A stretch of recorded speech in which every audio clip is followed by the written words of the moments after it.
Bu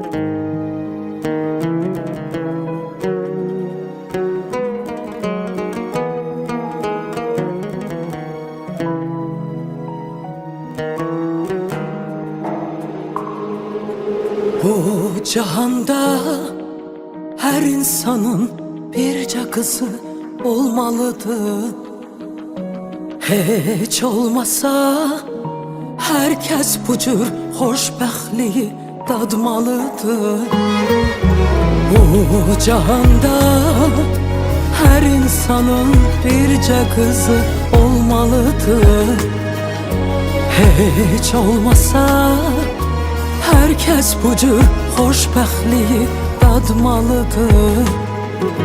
Gözündeki parıltı her günümü aydınladır. Üzüme baktığımda özümü hatırladır. Özümü hatırladır. Nefesim var oldukça ben her adım yanındayım.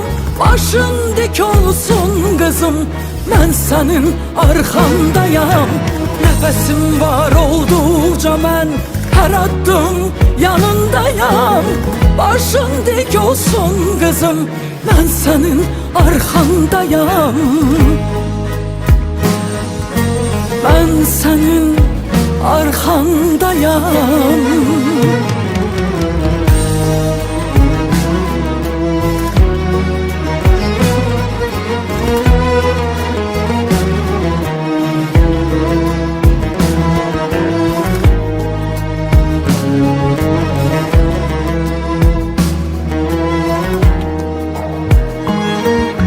Elə bir duyğudur, bütün sözler aciz kalır.